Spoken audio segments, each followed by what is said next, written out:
자, 에스더, 우리가 잘 알고 있는 에스더입니다. 에스더를 통하여서 하나님의 멋지고 그리고 아름다운 역사를 보여주실 거예요. 자, 한번 보겠습니다. 오늘 첫 페이지부터 들어가 보겠습니다. 자, 에스더 1장. 자, 에스더 1장 배경 이야기부터 먼저 들어갑니다. 자, 에스더. 우리가 잘 알고 있죠? 에스더. 잠깐만요. 제가 잠깐 없어졌는데요. 자, 여기 네모칸에 하나님 없는 하나님 이야기 에스더라고 해놨습니다. 자, 하나님 없는 하나님 이야기래요. 예? 어떻게 하나님 없는 하나님 이야기가 에스더입니다. 에스더서에서는요, 하나님 이야기가 한 번도 나오지 않습니다. 하나님이란 이름 자체가 안 나와요.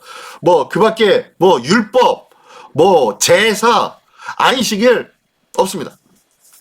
그래서 이 에스더가 정경으로 인준을 받기 전에 많은 신학자들이 이런 거는 정경으로 인정받을 수 없어 라고 하면서 거부도 여러 번 당했던 책이 이 에스더입니다. 유대인들이 가장 좋아하는 책이 또한 에스더이기도 합니다. 하나님 얘기도 없고 그 밖에 제사나 그런 절기 얘기도 없는데 왜 에스더를 좋아할까요? 자, 한번 보겠습니다. 어쩌면은요, 이 에스더서는 성경에 안 들어가 있고, 에스더만 딱 빼가지고, 조그마한 소책자를 만들어가지고 내놓으면은, 아주 멋진 소설입니다. 아주 기가 막힌 소설이에요. 자, 그런 내용이 바로 에스더인데, 하나님 없는 하나님 이야기, 에스더. 자, 오늘부터 한번 시작해 보겠습니다. 자, 에스더의 배경 이야기 첫 번째 에스더의 배경 이야기 한번 보겠습니다. 에스더에 대한 평가. 좀 전에 말씀드린 그런 내용 때문에요. 마틴 루터, 종교개혁자잖아요. 종교개혁자. 종교개혁자가 뭐라고 얘기했냐면, 하나님 없는 함량 미달의 책이다. 라고 얘기합니다. 이 에스더서는 하나님 없는 함량 미달의 책이라고 얘기하고요. 또 그 밖에 또 다른 표현을 썼어요. 함량 미달의 책, 세속적인 책, 유대인만을 위한 구원책. 그 책이 바로 에스더다라고 하면서 아주 저평가했습니다. 또 누구요? 칼빈. 존 칼빈요. 이 루터나 칼빈이나 얼마나 위대한 사람들입니까? 이 존 칼빈도 이렇게 얘기합니다. 아예 존재하지 않았으면 좋았을 뻔한 성경. 그 정도로 에스더는요, 성경으로 인정을 받지 못했던 책이에요. 아예 존재하지 않았으면 좋았을 성경이라겠는데, 이거 누구를 비유해서 이렇게 얘기합니까? 가룟유다예요, 가룟유다. 가룟유다가 예수님으로부터 이런 얘기를, 아예 태어나지 않았으면 더 나았을 사람이라고 얘기했잖아요. 그런 성경 에스더. 그렇게까지도 비난받을 수밖에 없었던 에스더. 과거에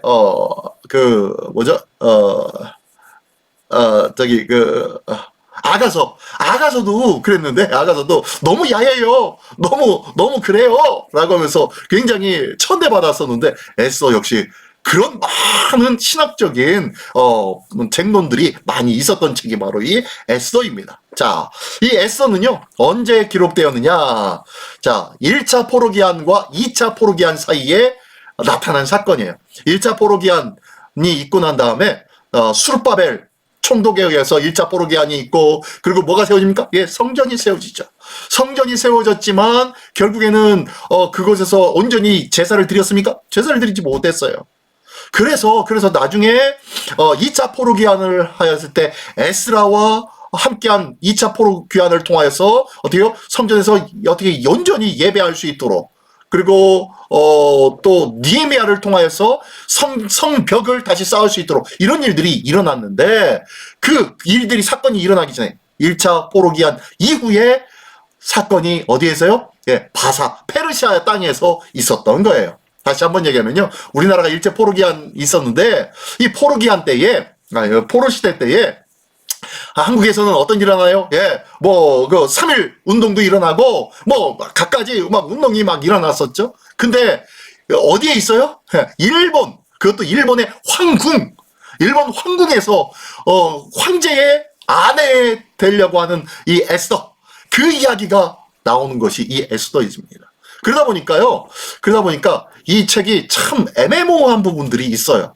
게다가 또 이 에스더는 누가 썼느냐? 그건 미정입니다. 누군지 몰라요.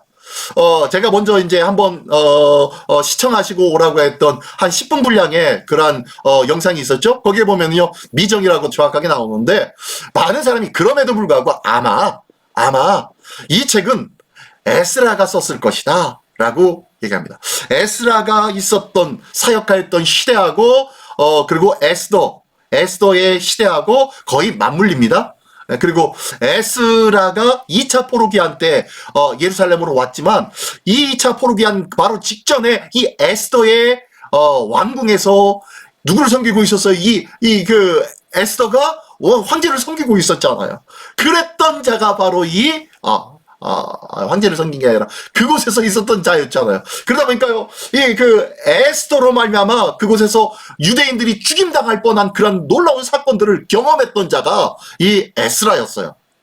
그리고 이러한 사건들을 알 수 있는 사람은 반드시 어디에 있었어야 돼요? 예, 페르시아에, 바사에 있었었던 사람이야만 기록을 했었을 거 아닙니까? 그래서 아마 에스라가 이 에스더를 기억하지 않았냐라고 추정을 합니다. 그래서 어쨌든 1차 포로기한과 2차 포로기한 사이에 있는데 거의 2차 포로기한 직전에 있었던 일들입니다. 자, 그리고 난 다음에요.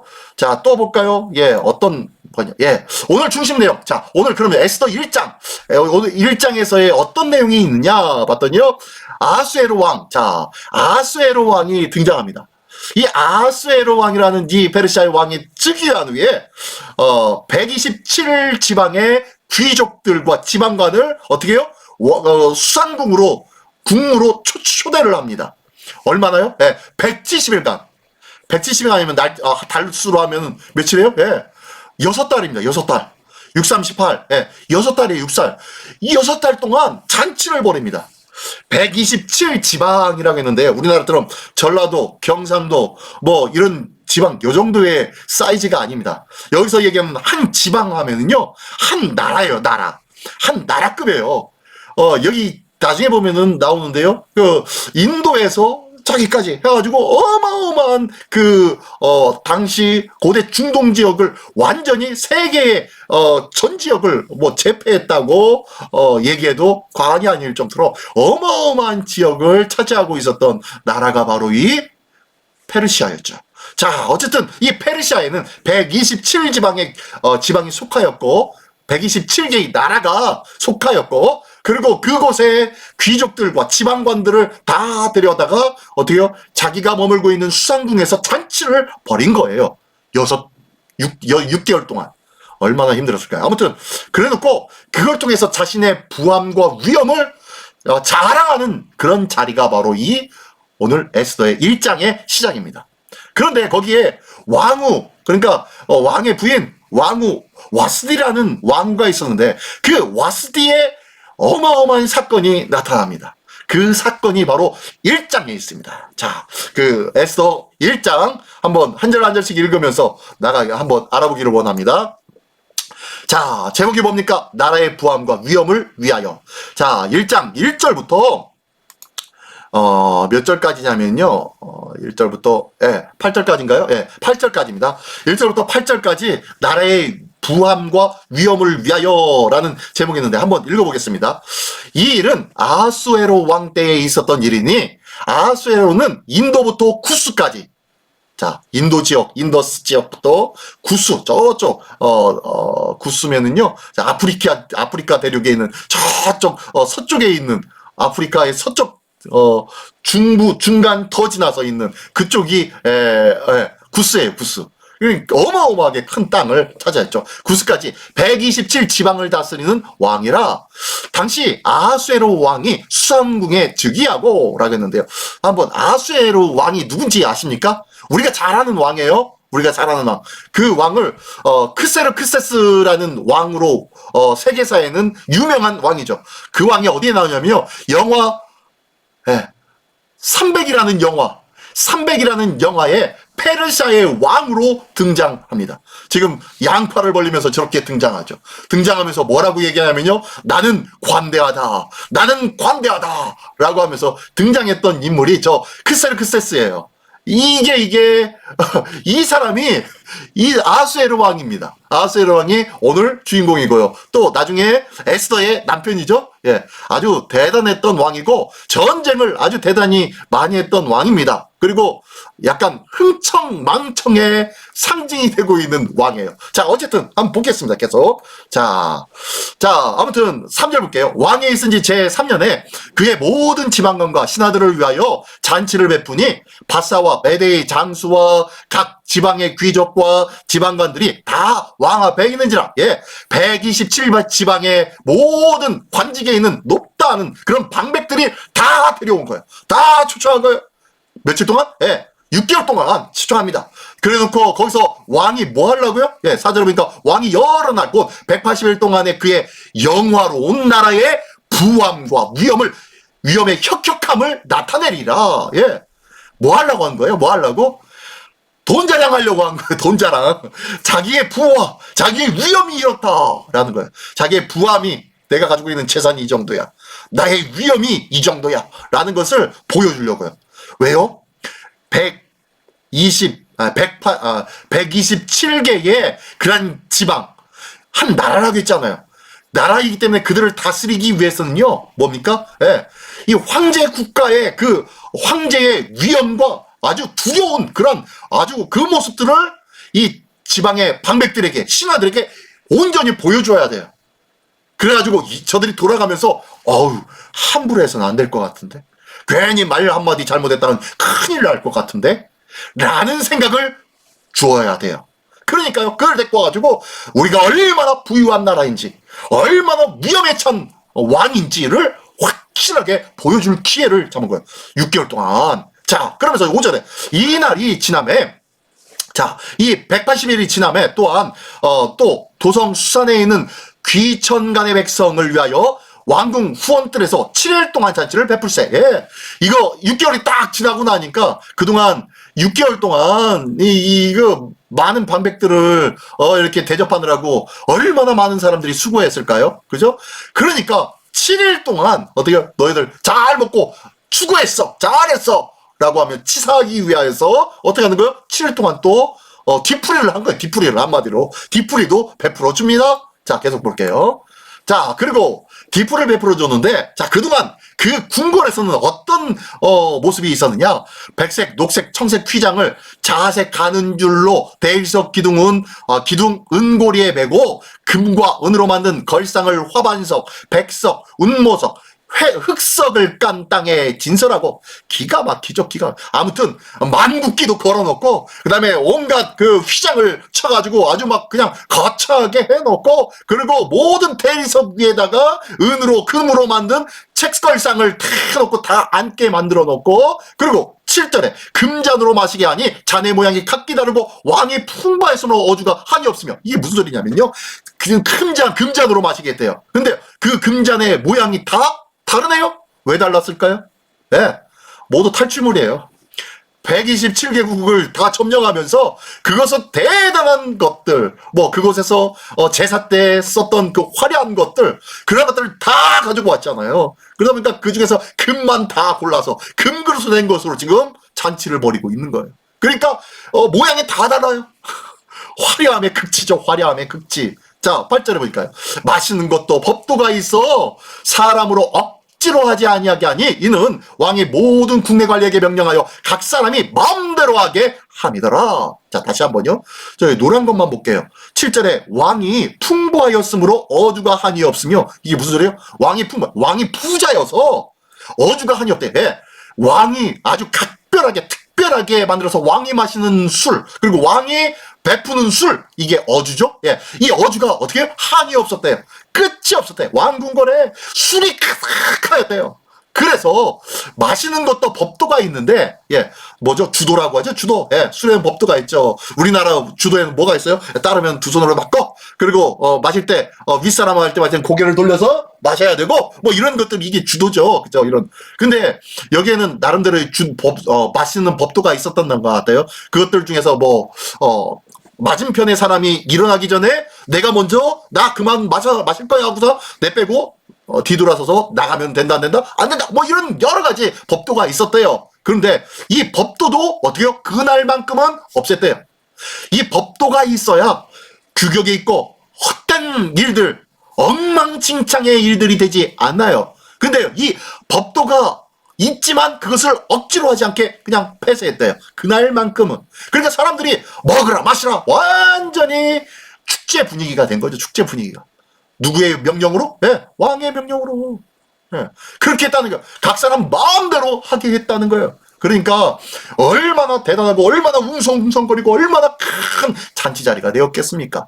이게 바로 이 아하스웨로 왕이 베푼 잔치 자리입니다.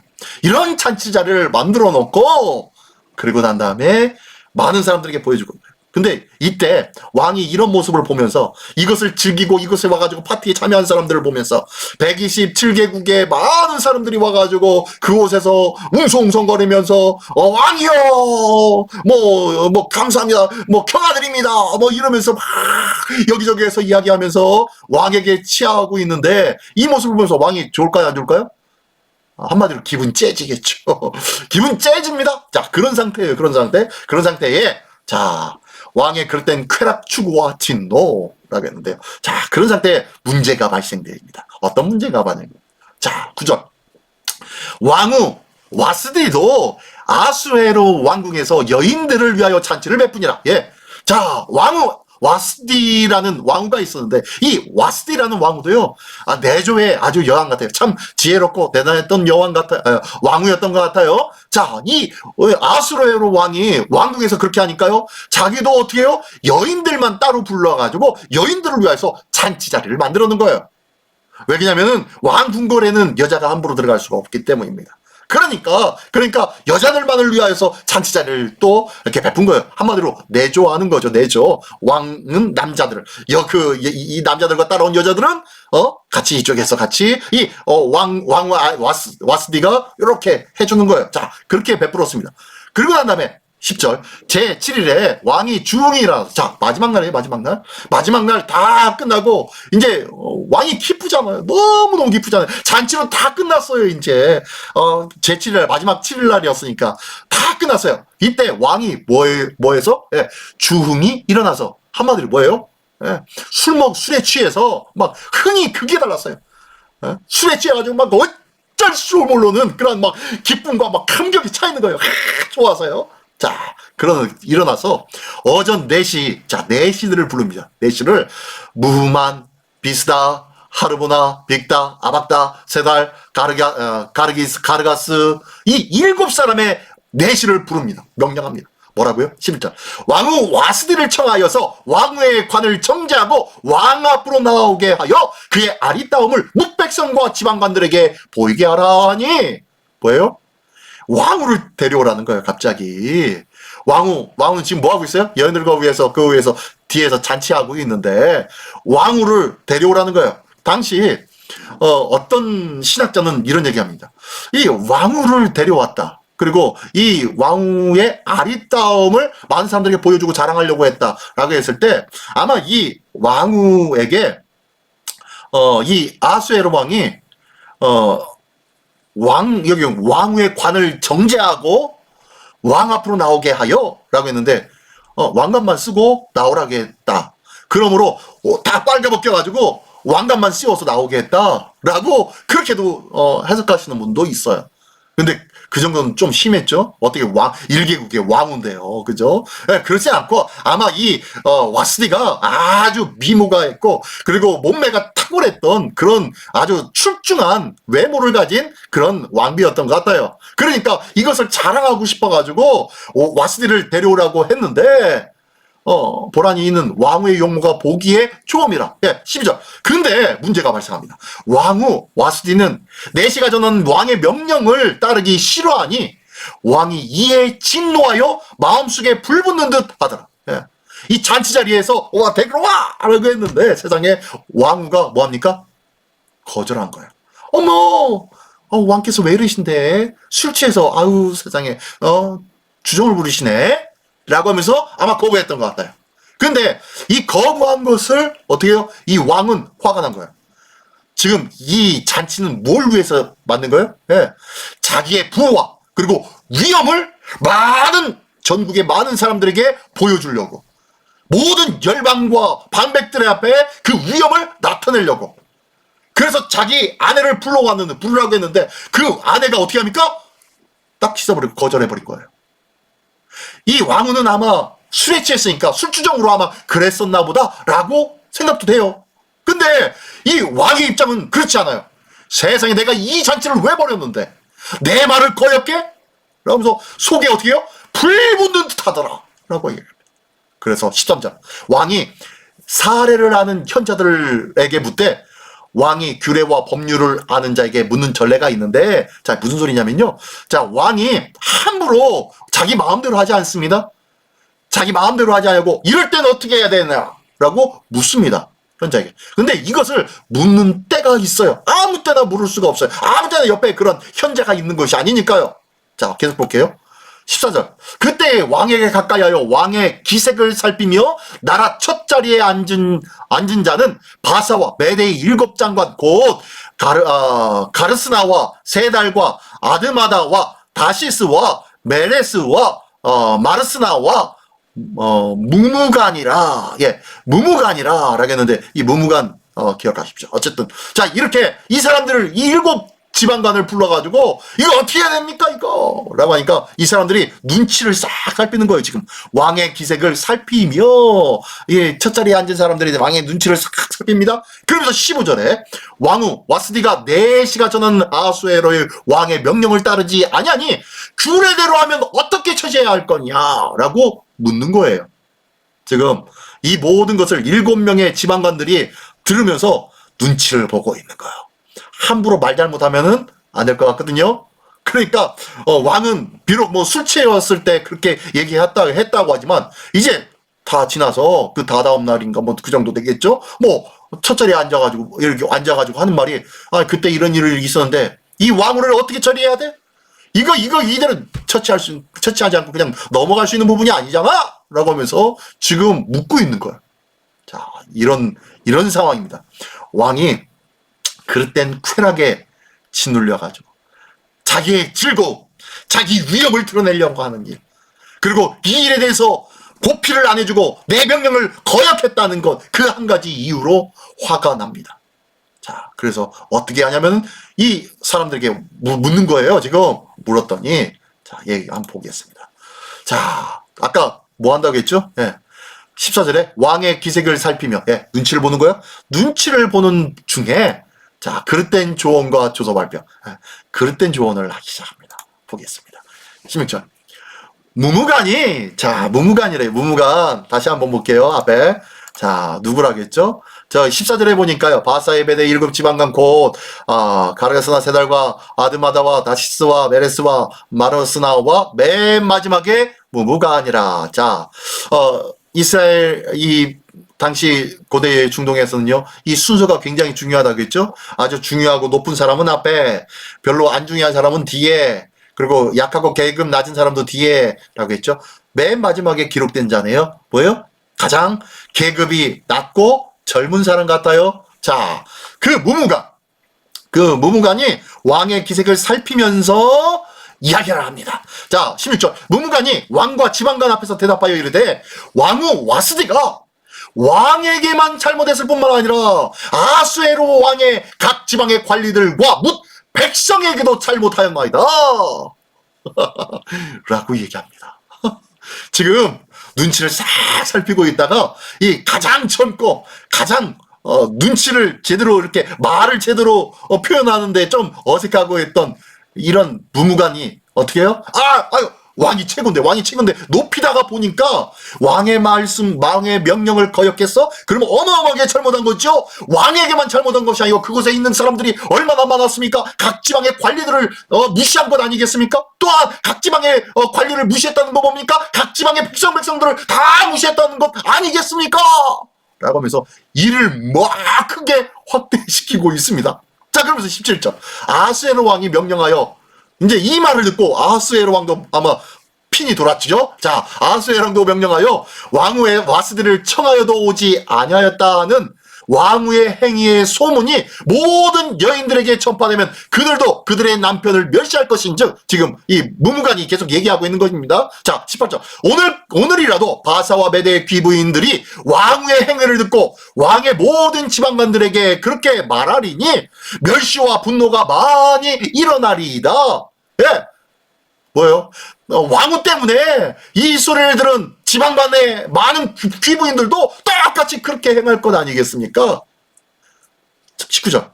왕이 만일 좁게 여기실진데 와스디가 다시는 왕 앞에 오지 못하게 하는 조서를 내리되 바사와 메대의 법률에 기록하여 변개함이 없게 하고 그 왕후의 자리를 그보다 나은 사람에게 주소서라고 했네요. 자, 다시 한번 앞으로 들어갈게요. 자, 마지막에 또 이 19절에 뭐라고 합니까? 왕이 만일 좋게 여기실 텐데, 예, 제 말이 맞다면은, 제 말을 이해하신다면, 제 말을 왕께서 긍정적으로 받아들이신다면은 이제 왕후 와스디를요 더 이상 왕 앞에 오지 못하게 해주십시오. 그렇게 하도록 조서를 내리십시오. 조서를 내린다는 것은 뭐냐면요, 법도를 만드는 거예요. 아예 이제 두 번 다시 왕 앞에 오지 못하는 거예요. 뭐 하는 거예요? 네, 폐서인시키라는 거예요. 폐위시키라는 거예요. 폐위시키라는 거. 폐서인시켜버리시고, 그리고 이것을 아예 조서에 딱 박아가지고 절대로 하지 못하도록 법률에 기록해 주십시오. 법률에 기록하여 변개함이 없게 하여 주십시오. 라고 얘기합니다. 왜 이런 얘기 했을까요? 만약에 이 무무간도 참 똑똑한 사람이에요. 왜냐면은 자기가 한 말이 이루어졌다고 쳐요. 근데 나중에 이 와스디가 다시 왕의 총애를 입어가지고 그 예전에 있었던 그런 이 사건의 일들로 인해서 왕에게 조금 뒤로 저기 외면당했다가 다시 왕이 찾게 되면 자리를 다시 복원되어질 거 아닙니까? 자리를 다시 차지할 거 아닙니까? 그러면 어떻게 해요? 자기 목이 달아날 것 같거든요. 자기 목도 제대로 그냥 유지할 수가 없을 것 같거든요. 그러니까 어떻게 해요? 법률로 기록하여 변개함이 없게 해달라고 그렇게 정해서 기록하십시오 라고 얘기하는 거예요. 그러고 난 다음에 그 왕후의 자리를 그보다 나은 사람에게, 딴 사람, 그 사람 말고 딴 사람에게 넘겨주도록 주십시오 라고 얘기합니다. 그래서 20절.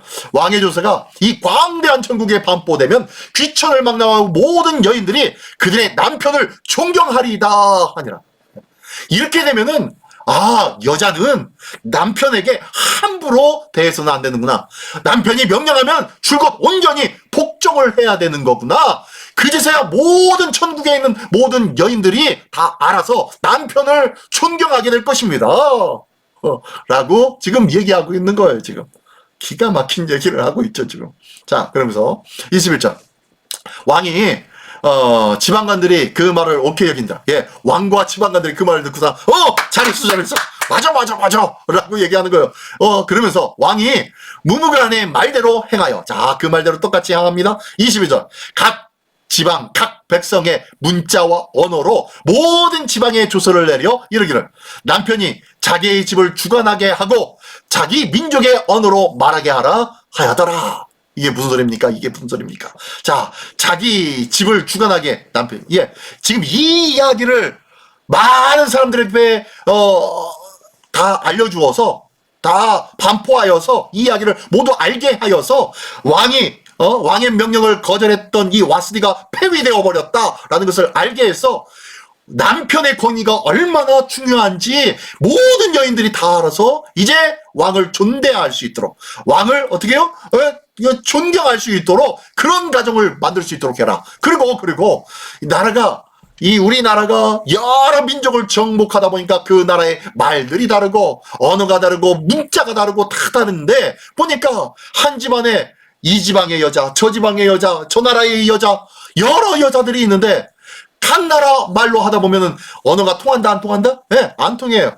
말이 안 통하니까 모든 언어는 어떻게 해요? 자기 민족의 언어로 말하라는 거예요. 남자의 언어로 말하는 거예요. 남편의 언어로 모든 집안의 여자들은 다 남편의 언어를 따르고 배워야 된다라고 얘기하는 거예요. 그래야 남편의 말을 제대로 알아들을 거 아니야. 라고 하면서 지금 그렇게 하고 있는 내용이 1장에서 나오는 얘기입니다. 자, 1장의 내용이 참 재미있죠.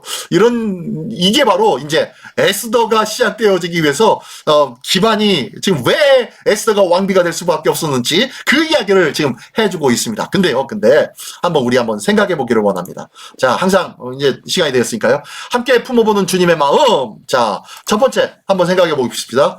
나의 자랑은 무엇인지 다시 한번 생각해 봅시다. 자, 이 아수에로 왕의 자랑은 무엇이었어요? 네, 내가 가지고 있는 재물. 그리고 나의 위엄이었습니다. 이 위엄이 내 뜻대로 되지 않는다? 이건 말이 안 되는 거죠. 그죠? 나의 가진 것과 권위를 자랑하고 싶었던 거예요. 이것을 자랑하고 싶어가지고 지금 집안이 한나라의 왕가에 문제가 생기게 된 거예요. 나의 자랑은 무엇인지 다시 한번 생각해 봅시다. 혹시 나는 많은 사람들 앞에 자랑하고 싶은 것이 무엇이 있습니까? 학벌입니까? 재산입니까? 그리고 나의 리더십이나 나의 성격이나 나이가 많은 사람들에게 좋은 모습을 보여주는 그런 모습입니까? 무엇이 나의 자랑이 되고 있습니까?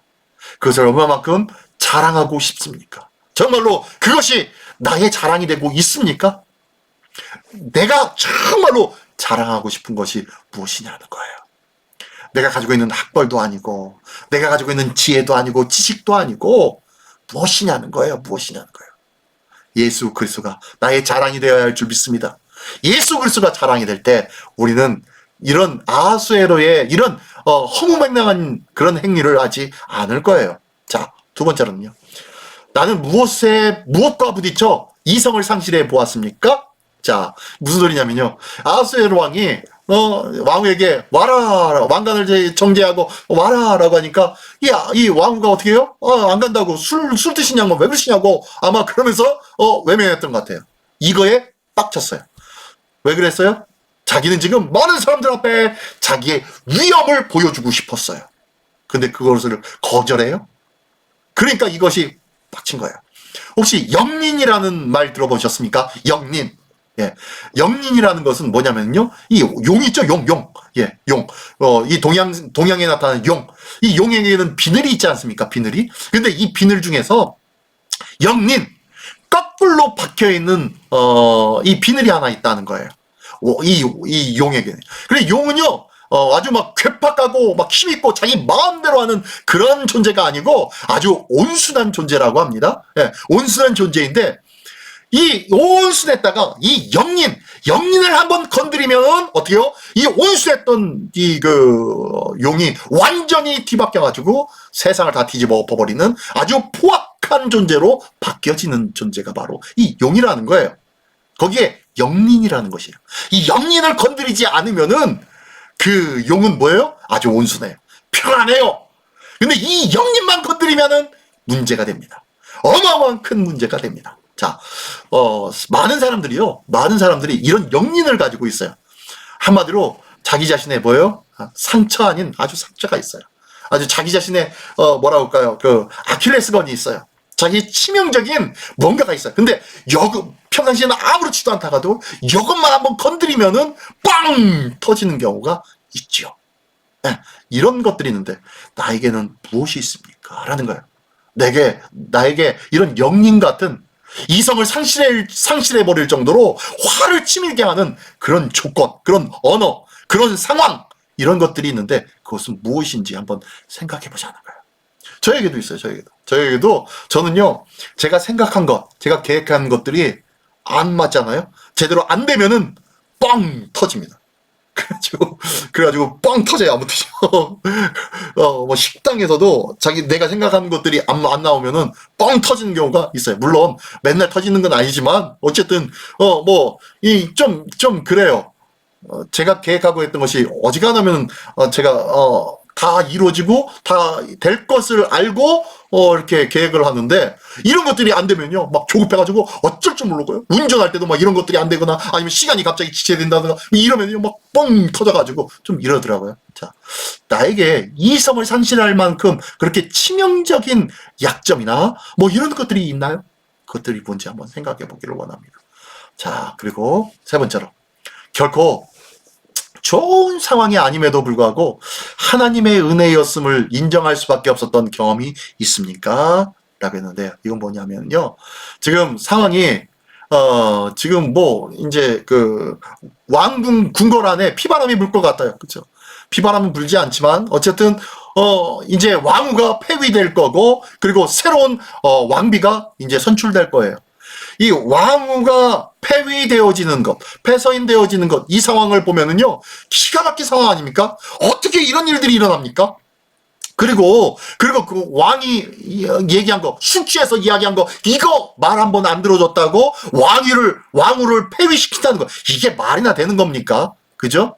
이거는 눈치만 보고 있었던 간신, 이 간신의 잘못된 혀놀림에 누구의 아수르 왕이 넘어가 버린 거예요. 아수르의 왕도 아마 이 귀인가 뭔가 했는데 다른 신하들이 좋네 라고 하니까 그게 좋은 줄 알고 아마 같이 넘어갔을지도 몰라요. 어쨌든요. 이 별로 좋지 않은 상황이 만들어졌는데 이게 누구에게는 은혜예요? 네. 이 유대인이었던 이 에스더라는 존재, 이 에스더라는 존재를 통하여서 유대인이 구원받게 되어지는데요. 이 이상하고 괴상망측한 이 상황이 도리어 변하여서 한 민족을 구원하는 구속사의 시작이 되었다는 거예요. 우리의 믿음의 생활도 그렇습니다. 별거 좋지 않은 것 같고요. 심각한 것 같고요. 문제가 될 것 같은데 나중에 지나고 보면은 그게 하나님의 은혜였어요. 그게 하나님의 채워주심이었어요. 저에게도 막 여러 가지 간증거리가 이거는 굉장히 많습니다. 그런 일들이 얼마나 많은지 몰라요. 우리 이런 얘기를 뭐라고 하죠? 전화위복이라고 하죠. 전화위복이라고 하고 또 뭐라고 하죠? 세웅지마. 인생이 이럴 수도 있고 저럴 수도 있죠. 이 좋은 줄 알았는데 좋은 것이 좋은 게 아니고, 안 좋은 줄 알았는데 안 좋은 것이 안 좋은 것이 아니에요. 그럴 때가 많이 있지 않습니까? 인생지사 세웅지마라고 하잖아요. 왜요? 이 모든 인생의 모든 계획은 누가 지고 계세요? 하나님이 지고 계신 줄 믿습니다. 하나님이 주관하시는 줄 믿습니다. 그 하나님이 주관하시기 때문에 우리는 그 안에서 평안을 누릴 수밖에 없어요. 그 안에서 화낼 필요도 없고요. 그 안에서 조급해서 어떻게 할 바 몰라서 조급해할 필요도 없어요. 이제는 주님 앞에 모든 것을 맡기고 주님의 도우심을 구할 때 우리의 믿음의 삶은 하나님의 인도하신 대로, 하나님의 역사하신 대로 우리가 이끌림을 당하며 인도하심을 받으며 보다 높은 곳에 세움당함을 잊게 될 줄 믿습니다. 이 귀한 은혜가 우리 모두에게 있기를 원합니다. 오늘 에스더 시작 1장을 보았는데요. 이제 이 1장은 이제 서론적인 배경적인 이야기고요. 이제부터 2장부터는요. 어떤 이야기들이 계속 나오는지 한번 보기를 원합니다. 자, 에스더는 소설책과 같아요. 여러분 쉬운 말 세번역 성경이나 이런 것들이 쉽게 쓰여진 성경 같은 거 있으면 그걸로 읽으시면요 진짜 소설책 같습니다. 그러니까 꼭 한번 읽어보시기 바랍니다. 자, 다음 주에는 2장입니다. 자, 보겠습니다. 자, 아무튼 기도하겠습니다. 하나님 아버지 감사합니다. 이 땅을 살아가며 수많은 일들이 있지만 이 일들 때문에 어떻게 나에게 이런 일이 있을 수 있습니까? 라고 했던 일들이 변하여 도리어 복이 되고, 복인 줄 알았던 일들이 변하여 도리어 화가 되었던 일들이 얼마나 많이 있었습니까? 하나님, 모든 삶의 순간순간이 하나님의 은혜의 삶임을 다시 한번 기억하게 하시고 주님의 인도하심을 의지하며 바라보며 소망하며 오늘도 살아가는 우리 모두가 되게 하여 주시옵소서. 주님의 전적인 인도하심만이 은혜로운 삶을 살아갈 수 있음을 믿으며 오늘도 전폭적으로 주님만을 신뢰하는 그런 믿음의 삶을 살아가는 우리 모두가 되게 하여 주시옵소서. 오늘도 주님 앞에 모든 것을 의탁드리오며 살아계신 예수 그리스도의 이름으로 기도드리옵나이다. 아멘.